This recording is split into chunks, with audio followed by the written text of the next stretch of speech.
Hello everyone, welcome to smart exam. मित्रांनो, आजच्या व्हिडिओमध्ये आपण तुमच्या येणाऱ्या ग्रामसेवक भरतीवर फोकस करून ग्रामसेवक पदासंबंधीचे जे तांत्रिक प्रश्न आहेत ते तांत्रिक प्रश्न अभ्यासणार आहे.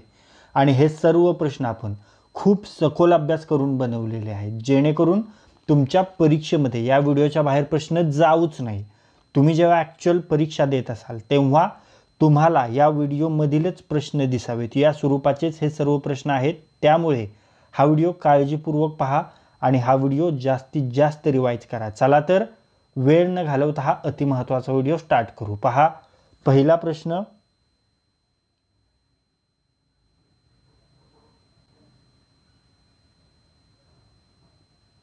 बियाणे रुजणे म्हणजे काय? पहा, बियाणे रुजणे म्हणजे काय? तर तुमच्यासाठी चार पर्याय आहेत, चार ऑप्शन आहेत आणि या चार ऑप्शनपैकी योग्य पर्याय तुम्हाला निवडायचा आहे. पहा, पहिला आहे बियाणे सुप्तावस्थेतून जागृत अवस्थेकडे येण्याची क्रिया. हाच योग्य पर्याय. योग्य उत्तर पर्याय क्रमांक 1. बियाणे सुप्तावस्थेतून जागृत अवस्थेकडे येण्याची क्रिया म्हणजेच बियाणे रुजणे. ओके. समोरचा प्रश्न, पिकांना फुटवे येण्यासाठी कोणत्या अन्नद्रव्याची गरज आहे? पहा, पिकांना फुटवे येण्यासाठी स्फुरद या अन्नद्रव्याची गरज आहे. ओके. योग्य उत्तर पर्याय क्रमांक 2, स्फुरद.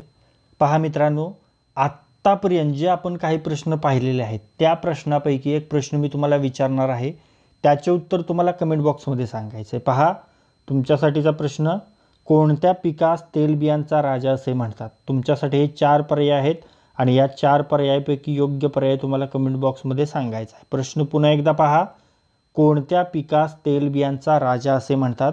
तुमच्यासाठी हे चार पर्याय आहेत आणि या चार पर्यायापैकी योग्य पर्याय तुम्हाला कमेंट बॉक्समध्ये सांगायचा आहे. ओके. समोरचा प्रश्न पाहूया, गावातील हरित क्रांतीसाठी कोणत्या शास्त्रज्ञांचे योगदान आहे? पहा, गावातील हरित क्रांतीसाठी नॉर्मन बोरलॉग या शास्त्रज्ञांचे योगदान आहे. ओके. योग्य उत्तर पर्याय क्रमांक 1, नॉर्मन बोरलॉग. समोरचा प्रश्न,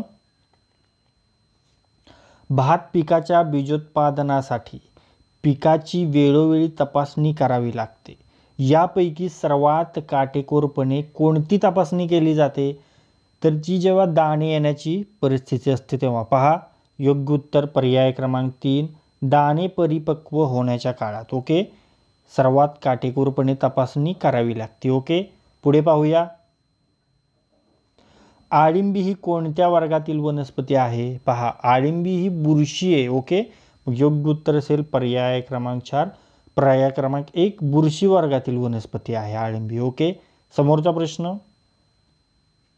शीत हवामानाला दाद न देणारी आंब्याची जात कोणती? पहा, शीत हवामानाला दाद न देणारी आंब्याची जात आहे लंगडा. ओके. योग्य उत्तर पर्याय क्रमांक 4, लंगडा. समोरचा प्रश्न, वारा संरक्षके फळझाडापासून किती अंतरावर लावतात? पहा, वारा संरक्षके फळझाडापासून 40 फुटाच्या अंतरावर लावतात. ओके. योग्य उत्तर पर्याय क्रमांक 2, 40 फूट. ओके. आता पहा मित्रांनो, आत्तापर्यंत जे काही प्रश्न आपण पाहिलेले आहेत त्या प्रश्नापैकी आणखी एक प्रश्न मी तुम्हाला विचारणार आहे, त्याचे उत्तर तुम्हाला कमेंट बॉक्समध्ये सांगायचे आहे. पहा, तुमच्यासाठी प्रश्न, खालीलपैकी कोणत्या कुळातील पिकाला फांद्या न फुटता फुटवे येतात? पहा, तुमच्यासाठी एक प्रश्न आहेत आणि चार पर्याय आहेत. या चार पर्यायापैकी योग्य पर्यायाचे उत्तर तुम्हाला कमेंट बॉक्समध्ये सांगायचं आहे. ओके. प्रश्न पुन्हा एकदा पहा, खालीलपैकी कोणत्या कुळातील पिकाला फांद्या न फुटता फुटवे येतात? तुमच्यासाठी हे चार पर्याय आहेत आणि या चार पर्यायापैकी योग्य पर्याय तुम्हाला कमेंट बॉक्समध्ये सांगायचा आहे. ओके. समोरचा प्रश्न पाहूया,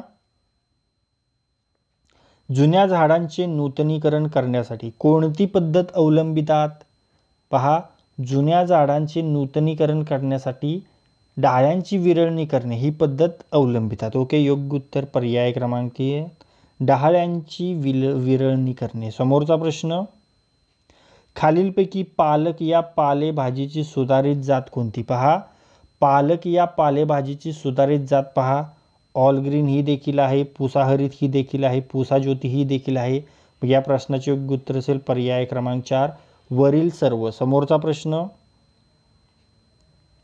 टोमॅटो फळास लाल रंग कशामुळे येतो रे? पहा, टोमॅटो फळास लाल रंग हा लायकोपिनमुळे येतो मित्रांनो. ओके. योग्य उत्तर पर्याय क्रमांक 2 लाइकोपीन. समोरचा प्रश्न, फुलकोबीचा गड्डा नेहमीसारखा न राहता बटनासारखा बटनिंग अगदी छोटा होतो, कारण काय आहे तर नत्र कमतरतेमुळे. ओके, योग्य उत्तर पर्याय क्रमांक 1 नत्र कमतरता. समोरचा प्रश्न, सामाजिक वनीकरण योजनेचा ग्रामीण जनतेला कोणता फायदा होतो? पहा, सामाजिक वनीकरणामुळे ग्रामीण जनतेला कोणता फायदा होतो? जळावे इंधन मिळते, बरोबर आहे. जनावरांना चारा मिळतो, हे देखील बरोबर आहे. आणि काही प्रमाणात रोजगार निर्मिती होते, हे देखील बरोबर आहे. मग या प्रश्नाचे योग्य उत्तर असेल पर्याय क्रमांक 4 वरील सर्व. ओके, समोरचा प्रश्न पाहूया. पहा, वाळू मिश्रित लोम प्रकारची मृदा कोणत्या पिकासाठी उपयुक्त असते? पहा, वाळू मिश्रित लोम प्रकारची मृदा ज्वारी पिकासाठी उपयुक्त असते. ओके, योग्य उत्तर पर्याय क्रमांक 1 ज्वारी. समोरचा प्रश्न, ज्वारीचा कोणता वाण वाढला झाले वाण आहे हवाय ज्वारीचा कोणता वाण लाह्यासाठी शिफारसीत आहे? लाह्यांसाठी शिफारसीत असलेला ज्वारीचा वाण आहे फुले पंचमी. ओके, योग्य उत्तर पर्याय क्रमांक 3 फुले पंचमी. समोरचा प्रश्न,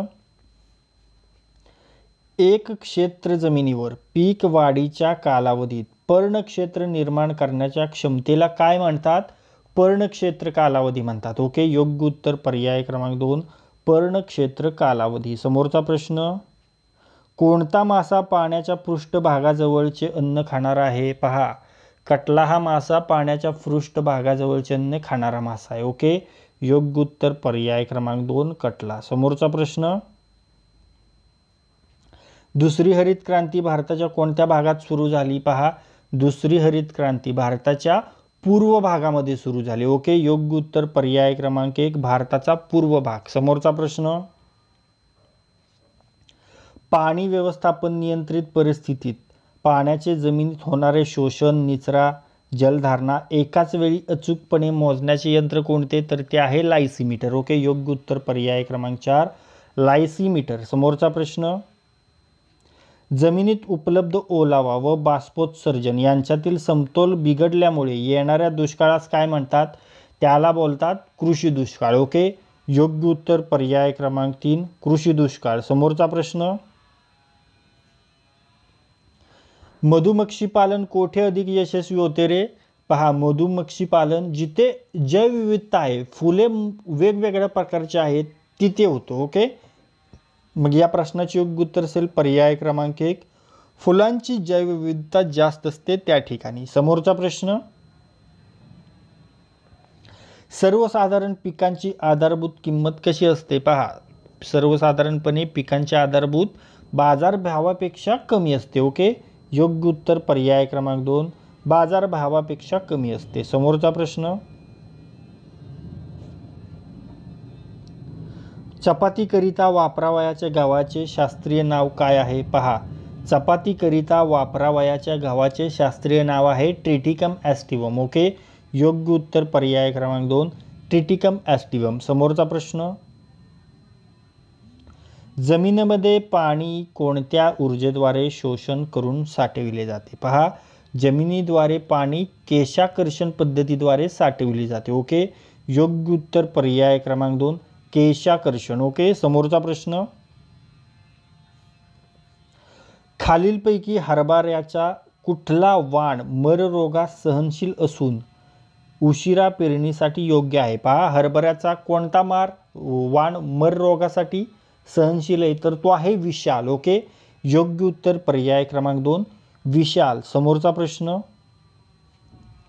खरीप हंगामात ज्वारीची पेरणी उशिरा झाल्यास मुख्यत्वे करून डॅश डॅश किडींचा प्रादुर्भाव जास्त होतो. पहा, खरीपाच्या हंगामात जर ज्वारीची पेरणी उशिरा झाली तर त्या ज्वारीवर खोडमाशीचा प्रादुर्भाव जास्त होतो. ओके, योग्य उत्तर पर्याय क्रमांक 1 खोडमाशी. समोरचा प्रश्न, चिखलणी ही प्रक्रिया प्रामुख्याने कोणत्या पिकाशी निगडीत आहे? पहा, हा प्रश्न आपण बऱ्याच वेळा पाहिलेला आहे. चिखलणी ही प्रक्रिया भात पिकाशी निगडीत आहे. ओके, योग्य उत्तर पर्याय क्रमांक 3 भात. तर मित्रांनो, या व्हिडिओमध्ये आज आपण तुमच्या येणाऱ्या ग्रामसेवक भरतीवर फोकस करून ग्रामसेवक पदासंबंधीचे जे तांत्रिक प्रश्न आहेत ते तांत्रिक प्रश्न अभ्यासलेले आहेत आणि हे सर्व प्रश्न आपण खूप सखोल अभ्यास करून बनवलेले आहेत, जेणेकरून तुमच्या परीक्षेमध्ये या व्हिडिओच्या बाहेर प्रश्न जाऊच नाही। तुम्ही जेव्हा ॲक्च्युअल परीक्षा देत असाल तेव्हा तुम्हाला या व्हिडिओमधीलच प्रश्न दिसावेत, या स्वरूपाचेच हे सर्व प्रश्न आहेत। त्यामुळे हा व्हिडिओ जास्तीत जास्त वेळा रिवाइज करा आणि जास्तीत जास्त वेळा पहा। आणि जर हा व्हिडिओ तुम्हाला युजफुल वाटला असेल तर या व्हिडिओला लाईक करा, हा व्हिडिओ आपल्या कमीत कमी 10 मित्रांसोबत शेअर करा। आणि जर हा व्हिडिओ तुम्ही पहिल्यांदाच या आपल्या स्मार्ट एक्झाम चॅनलवर पाहत असाल तर या आपल्या स्मार्ट एक्झाम चॅनलला सबस्क्राईब करा आणि बेल आयकॉनला हिट करा। तर लाईक करा, शेअर करा आणि सबस्क्राईब करा। थँक्यू।